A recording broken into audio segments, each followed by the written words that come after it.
नमस्कार। आज हम बात कर रहे हैं भारतीय वायुसेना के ग्रुप कैप्टन शुभांशु शुक्ला के ऐतिहासिक अंतरिक्ष मिशन पर। हमारे पास जो जानकारी है उसमें उनकी पृष्ठभूमि, एक्सियोम मिशन 4 यानी X4 और ISS पर जो शोध चल रहा है वो सब शामिल हैं।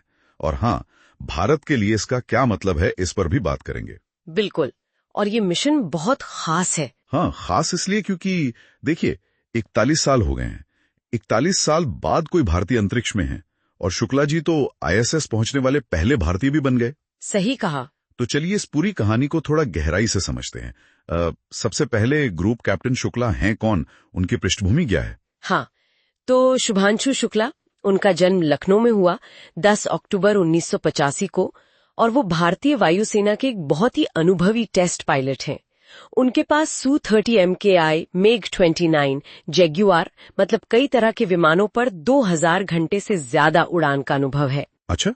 लेकिन जो बात उन्हें इस मिशन के लिए विशेष बनाती है वो है उनकी अंतरिक्ष यात्री की ट्रेनिंग।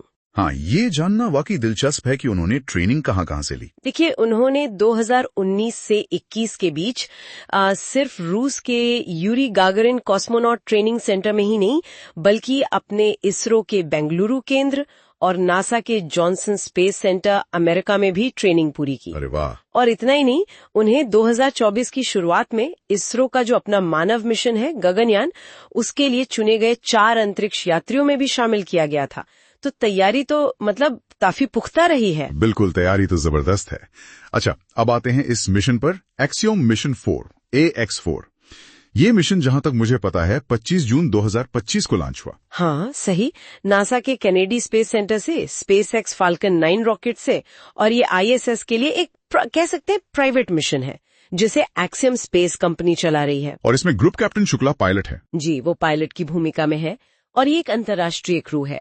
कमांडर हैं पेगी विट्सन, जो अमेरिका की बहुत अनुभवी अंतरिक्ष यात्री हैं।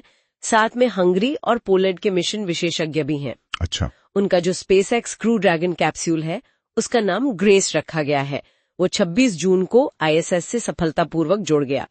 ये करीब मान लीजिए 14 दिनों का मिशन है और इसका मुख्य फोकस माइक्रोग्रेविटी यानी सूक्ष्म गुरुत्वाकर्षण में वैज्ञानिक शोध करना है। और ये कोई छोटा मोटा शोध नहीं है, इसमें 31 देशों के 60 से ज्यादा प्रयोग शामिल हैं। 60 से ज्यादा प्रयोग। और जैसा कि हम बात कर रहे थे, इसमें भारत की भी अहम भूमिका है ना? हाँ। मैंने पढ़ा कि ग्रुप कैप्टन शुक्ला 7 भारतीय प्रयोगों पर काम कर रहे हैं। हाँ बिल्कुल, 7 भारत नेतृत्व वाले प्रयोग हैं। जैसे वो बीजों वाला प्रयोग, मूंग और मेथी के अंकुरण का अध्ययन। सुनने में तो सामान्य लगता है, पर शायद अंतरिक्ष में खेती के लिए अहम हो सकता है। हाँ बिल्कुल सही। बीज अंकुरण के अलावा वो माइक्रो एल्गी मतलब सूक्ष्म शैवाल पर भी काम कर रहे हैं, ये देखने के लिए कि क्या भविष्य में इन्हें भोजन, ईंधन या जीवन समर्थन प्रणाली के स्रोत के तौर पर इस्तेमाल कर सकते हैं। और एक और बड़ा दिलचस्प प्रयोग है टार्डिग्रेड्स पर। टार्डिग्रेड्स? हाँ, वो छोटे जीव? हाँ वही, वो बेहद छोटे जीव जो बहुत मुश्किल हालात में भी जिंदा रह सकते हैं। तो ये समझना कि वो अंतरिक्ष में कैसे टिक पाते हैं, ये हमें जीवन की सहनशीलता के बारे में काफी कुछ सिखा सकता है। ये तो वाकई कमाल का है। मतलब सिर्फ रॉकेट साइंस ही नहीं, जीव विज्ञान के मोर्चे पर भी बहुत कुछ हो रहा है। हाँ, और इसके अलावा भी बहुत कुछ है, जैसे मांसपेशियों का क्षय, जो अंतरिक्ष यात्रियों के लिए एक बड़ी चुनौती होती है, उस पर शोध हो रहा है। मानव शरीर विज्ञान पर, और यहाँ तक कि शून्य गुरुत्वाकर्षण में ह्यूमन कंप्यूटर इंटरफेस कैसे बेहतर काम करे, इस पर भी।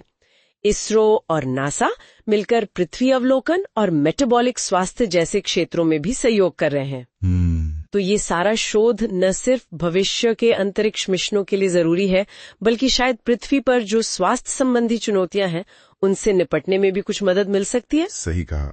तो अब आते हैं सबसे बड़े सवाल पर, भारत के लिए इसका क्या महत्व है?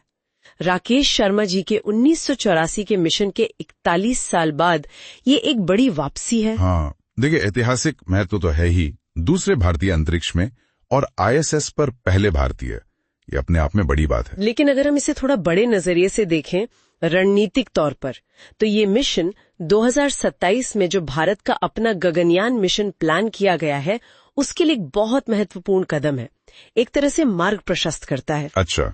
ये नासा और एक्सियम स्पेस जैसी निजी कंपनियों के साथ भारत के बढ़ते सहयोग को भी दिखाता है और वैश्विक मंच पर इसरो की भूमिका को और मजबूत करता है। मतलब अब इसरो सिर्फ एक लॉन्चिंग एजेंसी ही नहीं, बल्कि शोध और मानव अंतरिक्ष उड़ान में भी एक सक्षम राष्ट्र के रूप में उभर रहा है। तो कुल मिलाकर ग्रुप कैप्टन शुक्ला का ये मिशन सिर्फ एक व्यक्ति की उड़ान नहीं है, बल्कि भारत की जो अंतरिक्ष महत्वाकांक्षाएं हैं उनमें एक नया अध्याय जोड़ता है।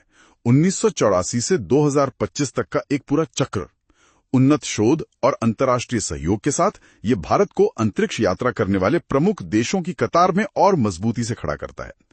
वैसे क्रू की वापसी कब तक अपेक्षित है? उम्मीद है कि क्रू मध्य जुलाई 2025 के आसपास पृथ्वी पर लौट आएगा। ठीक है। और ये पूरी चीज हमें सोचने पर मजबूर करती है, पता है, कि अंतरिक्ष अन्वेषण का ये जो बदलता हुआ मॉडल है, जहां निजी कंपनियां, राष्ट्रीय एजेंसियां, अंतर्राष्ट्रीय साझेदार सब मिलकर काम कर रहे हैं, ये भविष्य में अंतरिक्ष तक पहुंच को कितना बदल देगा?